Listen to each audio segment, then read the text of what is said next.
पर एक बात कह दूं माताओं, माताएं ही स्त्री जाति की सबसे बड़ी दुश्मन है। पूछो कैसे? अरे पूछो ना, अरे पूछो, नहीं बताएंगे नहीं तो पूछो कैसे। नई नई बहू घर में आती है ना, तो बेटे को भड़काने वाली सास ही होती है। अरे देखो देखो, सुबह के 7 बज गए, 6:30 बज गए, अभी सो के उठी नहीं। अरे देखो देखो, चाय में कितना शक्कर डाल दिया था। अरे देखो देखो, दाल में नमक कितना ज़्यादा कर दिया था। रोटी तो कच्ची बनाई थी। क्या सीख के आई अपने घर से? अरे सीख के नहीं आई, बहू को सिखाना पड़ता है। ये जो सासुएं भूल करती हैं ना कि बहू सीख पढ़ के आएगी। अरे 25 साल तुमने बेटे को सिखाया, बेटा तो सीखा नहीं, बहू क्या सीखेगी? बहू आए तो सास को माँ बन जाना चाहिए और बड़े प्रेम से फुसला कर, सहला कर, स्नेह लाड लड़ा करके उसे एक एक चीज़ सिखाना चाहिए।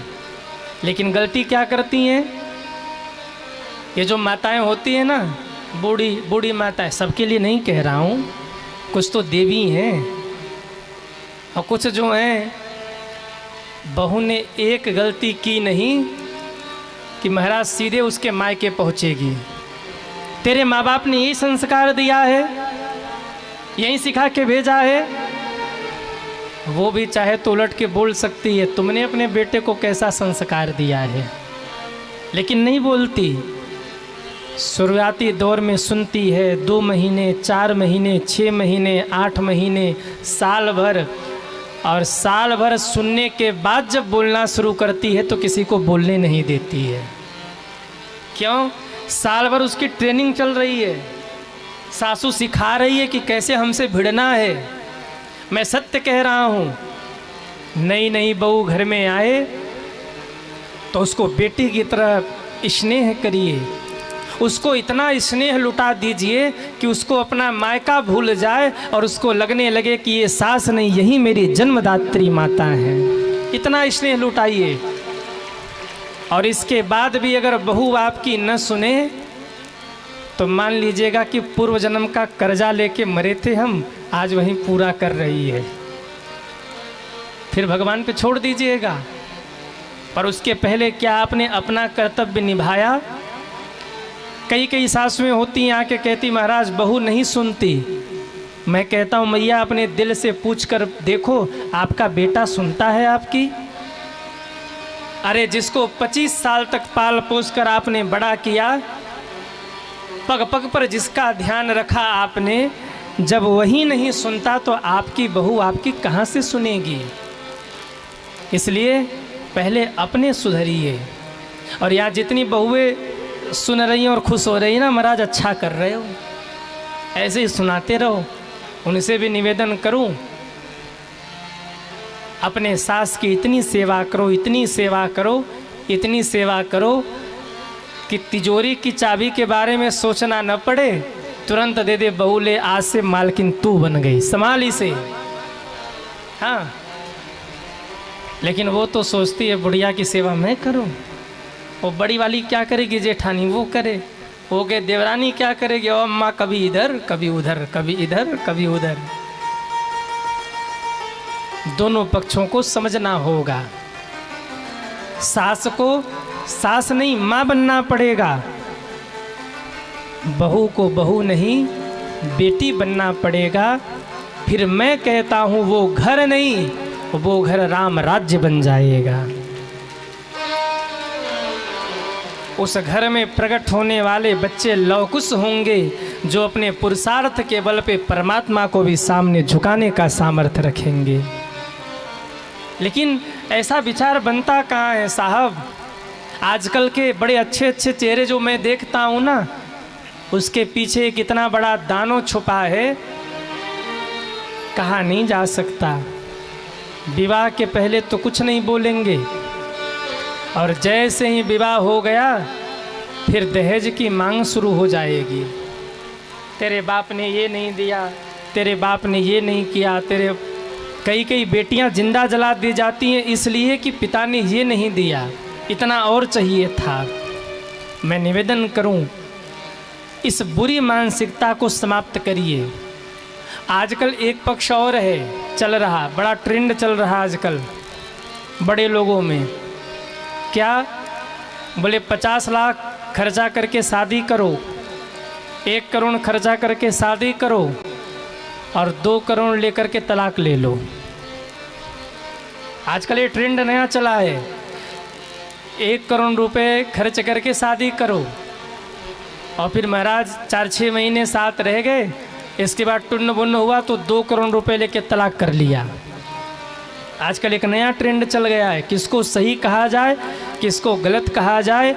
इसीलिए कहते हैं सत्संग करिए, और केवल एक व्यक्ति नहीं पूरा परिवार बैठ के सत्संग करिए, ताकि पूरे परिवार का विवेक जागृत रहे। सही क्या है और गलत क्या है इसका निर्णय लेकर जब हम आगे बढ़ेंगे तभी जीवन में कल्याण होगा सज्जनों। ये विवेक आएगा कहाँ से? तो कहा बिनु सत्संग विवेक न होए, बिनु सत्संग विवेक न होए, बिनु सत्संग विवेक न होए, बिनु सत्संग विवेक न होए, राम कृपा बिनु सुलभ न सोई, राम कृपा बिनु सुलभ न सोई, सुलभ न सोई, सुलभ न सोई, बिनु सत्संग विवेक न होई, राम कृपा बिनु सुलभ न सोई। बिना सत्संग के विवेक नहीं होगा। अपने भी कथा सुनिए, सत्संग करिए, पत्नी पति दोनों सत्संग करें, और घर में अगर बच्चे हैं तो बच्चों को भी सत्संग करवाइए। मत सुनो मेरी कथा। अगर आपके मन में ये आ रहा हो कि महाराज अपनी कथा सुनने के लिए कह रहे तो मत सुनो मेरी कथा। पर 7 दिन से आपके बीच में हूँ। क्या नाम है गांव का? क्या नाम है? सोनरिया का अन्न खाया है 7 दिन तक। इसलिए मेरा निवेदन, मत सुनो मेरी कथा, पर अगर अपने परिवार को बचाना है तो जो भी संत आपको अच्छे लगते हैं 1 घंटे प्रतिदिन सुबह उनकी कथा लगा दीजिए, घर में बजता रहे, पूरा परिवार कथा सुनते हुए अपने कार्यों को करता रहे। अगर प्रतिदिन कथा सुनते रहेंगे तो विवेक जागृत रहेगा और लूटने से बच जाएंगे सज्जनों। इस कलयुग में आपका परिवार बच जाएगा। मत सुनो मेरी कथा। पर इस ब्राह्मण बालक का निवेदन, जिस संत की भी कथा आपको अच्छी लगती है, अगर अपने और अपने बच्चों के बीच में संस्कार बचाना है तो बस उन्हीं संत को लगाकर आप सुनो जो आपको अच्छे लगते हैं। अगर मैं मेरी कहूँ तो आपको लगेगा लोभ में महाराज कह रहे, पर मैं मेरी नहीं कह रहा, मेरी मत सुनो। जो संत आपको प्यारे लगते हैं पूरे परिवार के साथ उनकी कथा सुनिए। संभव हो सके थोड़ा स्पीकर तेज कर दीजिए, अगल बगल वाले भी सुने।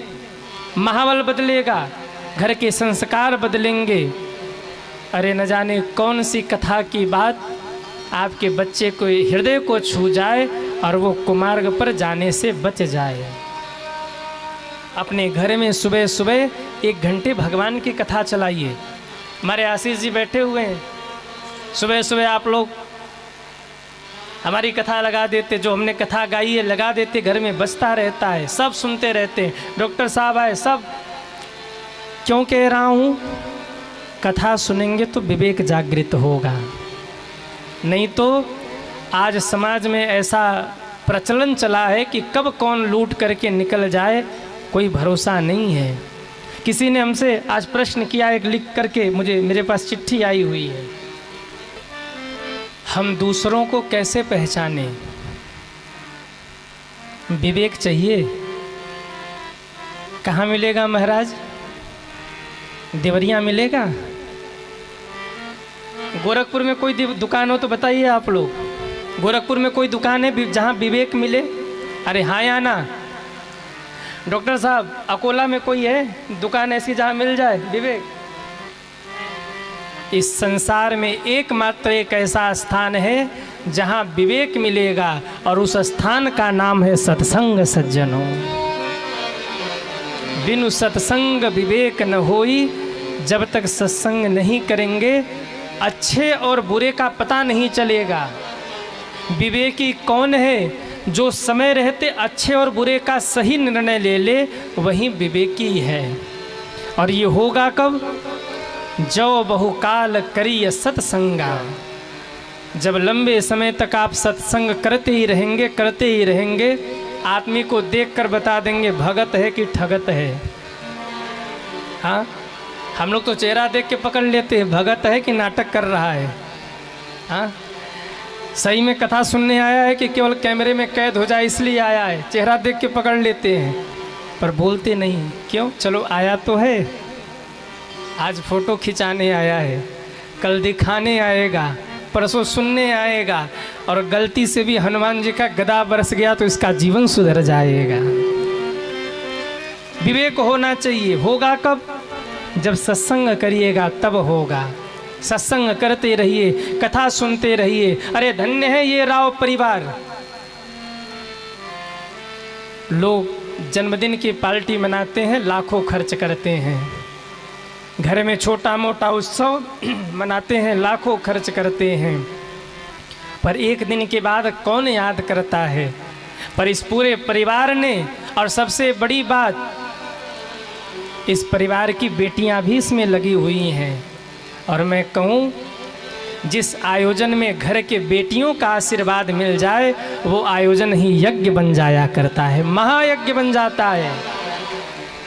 इस आयोजन में बेटियों का आशीर्वाद है, और जिस आयोजन में घर के बेटियों का आशीर्वाद मिल जाए, धार्मिक आयोजन में, वो आयोजन यज्ञ बन जाता है। बेटियों का आशीर्वाद जहाँ मिल जाए। धन्य है जिन्होंने कथा करवाकर इतने लोगों को कथा सुनवाया। बात कोई हो, मेरे लिए हर वो व्यक्ति आदरणीय है जो भगवान का भजन करता है। शशिकांत महाराज के लिए हर वो व्यक्ति आदरणीय है जो सनातन धर्म के मार्ग पर चलता है। मेरे लिए हर व्यक्ति वो पूजनीय है जो भगवान की कथा कराकर अपने भी कथा सुनता है और पूरे क्षेत्र को भगवान के नाम के रस में डुबो करके धन्य धन्य कर देता है। मेरे लिए हर वो व्यक्ति आदरणीय है। मेरे लिए हर वो व्यक्ति आदरणीय है जो 3 घंटे अपना समय निकालकर भगवान की कथा में बैठा है। आप फालतू नहीं हैं। फालतू हो क्या आप लोग? अरे हाँ या ना? घर के भगाए गए हो? नहीं ना, सबके पास काम है, सब अपने आप में व्यस्त हैं। मेरे भाई लोग अपनी अपनी ड्यूटी, कोई अपना घर, कोई अपना काम धाम छोड़ के भागा भागा आया है। क्यों? मेरे भगवान के लिए। मेरी माताएं घर के काम काज को छोड़कर भागी भागी आई हैं। क्यों? मेरे ठाकुर जी के लिए, कथा को सुनने के लिए। तमाम ऐसे बच्चे होंगे, परीक्षा भी चल रही होगी या स्कूल की पढ़ाई होगी, लेकिन सब कुछ छोड़ छाड़ के 3 घंटे बैठे हैं कथा सुनने के लिए। और मैं कहूँ, चाहे बालक हो चाहे वृद्ध हो, मेरे लिए हर वो व्यक्ति आदरणीय है जो आकर के इस कथा पंडाल में बैठा है। मेरे लिए हर वो व्यक्ति आदरणीय है जो YouTube पर बैठ करके घर से कथा का आनंद ले रहा है। इसलिए आदरणीय नहीं है कि वो मेरी कथा सुन रहा है, इसलिए मेरे लिए आदरणीय है कि कम से कम वो भगवान से जुड़ा तो है। कम से कम कोई तो ऐसी बात सुन ले कि मन में आ जाए माता पिता की सेवा करूं। कोई तो ऐसी बात सुन ले कि मन में आ जाए कि बड़े बुजुर्गों का मैं सम्मान कर लूं। इस कथा को सुनकर कोई तो ऐसी बात मन में आ जाए, उसके मन में लगे माँ बाप को वृद्धाश्रम नहीं भेजना। क्या पता किसकी ज़िंदगी कब बदल जाए। न जाने कौन ऐसा व्यक्ति हो जो आत्महत्या करने जा रहा हो और मेरी कथा सुनकर या किसी संत की कथा सुनकर वो आत्महत्या का विचार त्याग दे, कथा गाना सार्थक हो जाएगा। लोग आते हैं, आके कहते गुरुजी हम तो मरने वाले थे, मरने जा रहे थे, पर तभी आपकी कथा सुनने में आ गई। ये पत्ती दबा, इसको बंद थोड़ा सा ध्यान दीजिए। लोग आते बताते गुरुजी हम तो मरने जा रहे थे, तब तक आपकी कथा सुन ली, जिंदगी से हार चुके थे, जीवन जीने का मार्ग मिल गया। यहाँ हजारों की संख्या में ज़्यादा ही लोग बैठे हैं, मैं सत्य कह रहा हूँ।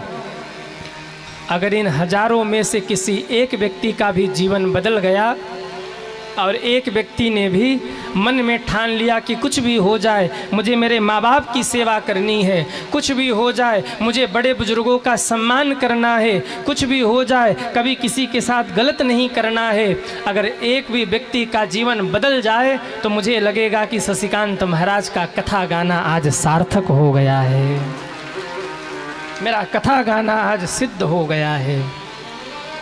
समय बड़ा विपरीत चल रहा है। बड़े बड़े शहरों में वृद्धाश्रमों की बुकिंग अभी से हो रही है। बच्चा 5 वर्ष का हो रहा है, लोग 5-10 लाख देकर वृद्धाश्रम में बुकिंग करा ले रहे हैं। 25 साल का होगा तो घर में नहीं रहने देगा, और तब वृद्धाश्रम का कमरा ढूंढने जाऊंगा तो करोड़ों रुपए लगेंगे, कहाँ से ला पाऊंगा। इसलिए चलो अभी से वृद्धाश्रम का कमरा बुक कर लेते हैं। स्थिति ये है। मेरे कहने का मतलब सत्संग करिए, महापुरुषों को सुनिए, आपका जीवन बदलेगा। अरे हमें क्या मिलेगा, आप बताओ हमें क्या मिलेगा। 7 दिन आपके बीच में हूँ, फिर चला जाऊँगा झारखंड, वहाँ लोगों में प्रेम बांटूँगा, कथा सुनाऊँगा। फिर चला जाऊँगा मध्य प्रदेश, वहाँ लोगों को कथा सुनाऊँगा। फिर दीदी जी की कथा में मेठी पहुँचना, वहाँ चला जाऊँगा। फिर 1-2 कथा करते हुए 1 महीने मुंबई निकल जाऊंगा। फिर कहीं कहीं कहीं कहीं भ्रमण करते हुए निकलते रहना है। मुझे क्या मिलेगा, ये सब बोल करके। लेकिन अगर आपका बच्चा सद्मार्गी हो जाता है, अगर आपका बच्चा, आपका परिवार संस्कारी हो जाता है, तो मेरे भाई बहन शशिकांत महाराज बोलते रहेंगे, जीवन के आखिरी क्षण तक चुप नहीं होंगे, बोलते रहेंगे।